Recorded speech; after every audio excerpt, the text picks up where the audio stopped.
In 1961, the Freedom Riders worked to help African Americans become a more equal part of society by becoming a significant part of desegregation and the barrier of how it destroyed African Americans' lives. They did this by boycotting the southern states' segregation barrier laws. They started protesting and breaking segregation laws. Through this, they changed the minds of the government and the people. The Civil War had ended 96 years ago, yet the country was still struggling with the separation of man by their race, also known as segregation, and treating African Americans as a lesser version of themselves. People were constantly attacking African Americans, leaving them to bleed on the streets and belittling them by calling them names and ruining their homes.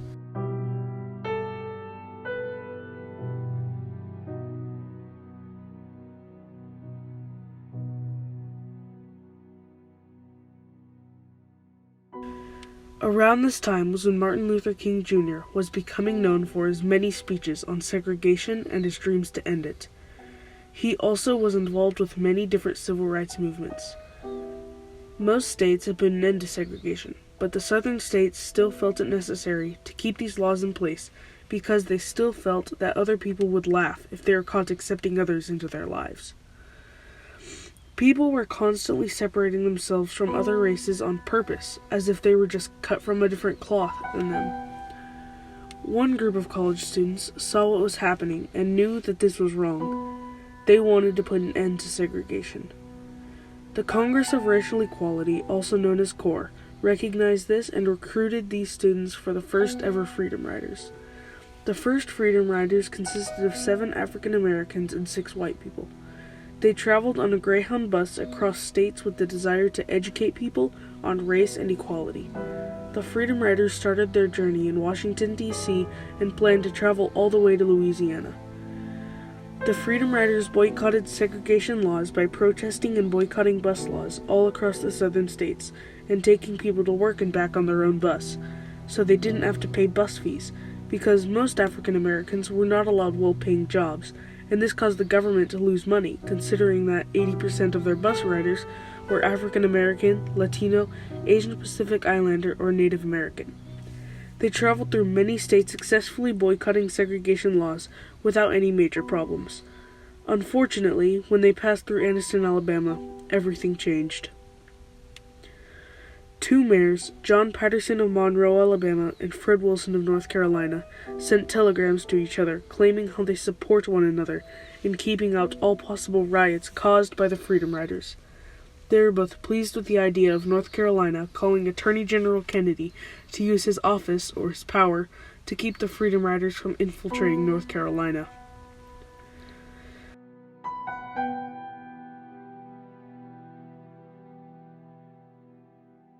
Freedom Riders started their first sit-in on May 15th. As soon as the Freedom Riders started their first sit-in on May 15th, 1961, in Anniston, Alabama, the mob got into position. As the Freedom Riders left, they felt an eerie feeling that they were being watched. Before they knew it, they were being attacked. One member of the mob got onto the bus and declared that if you get off the bus, you will be attacked, and if you stay on the bus, well, it won't be much better. People slashed their tires, pulled them out of the bus, and beat them with everything from sticks to chains to even lead pipes, till they were covered in their own blood. At one point, someone threw a firebomb through the Greyhound bus's window, screaming, "Fire in the hole!" The Ku Klux Klan, also known as the KKK, was one of the mobs that attacked them. The KKK is a group of people who go around killing many different people just because of their skin color. The KKK negotiated with the police so that they could attack the Freedom Riders for 15 minutes before the police were allowed to get involved. The KKK was known to kill people because of their race.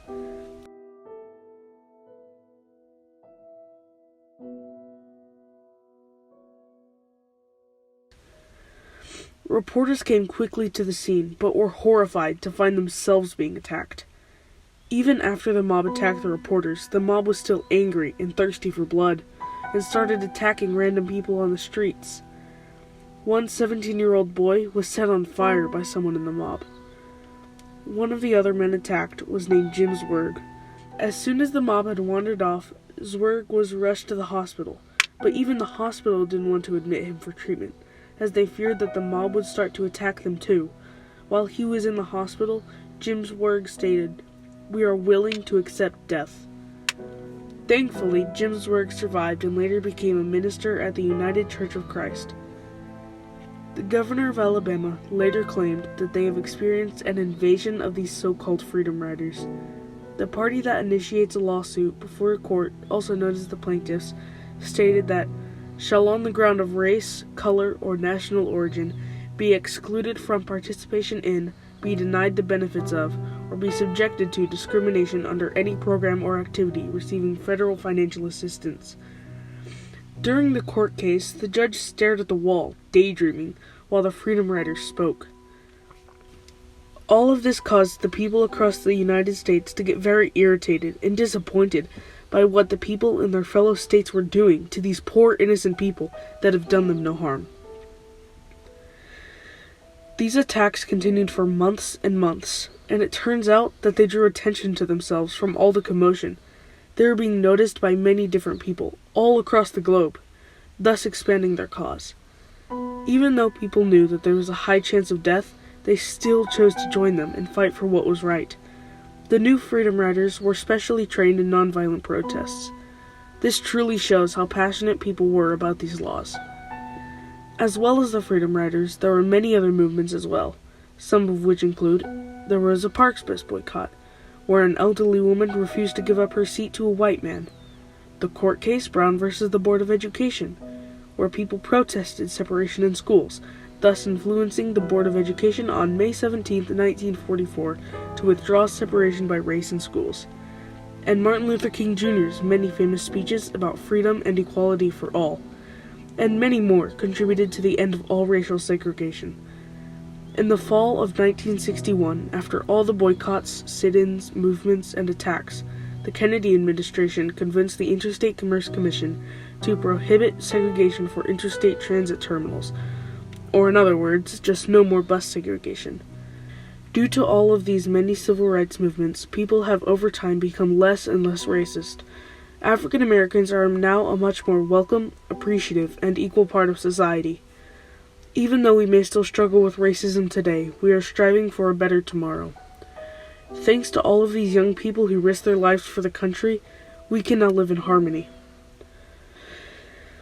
All in all, the Freedom Riders were a major part of segregation's end. They helped African Americans have better lives in America. Through all of their battles, they proved that violence and discrimination are never the answer.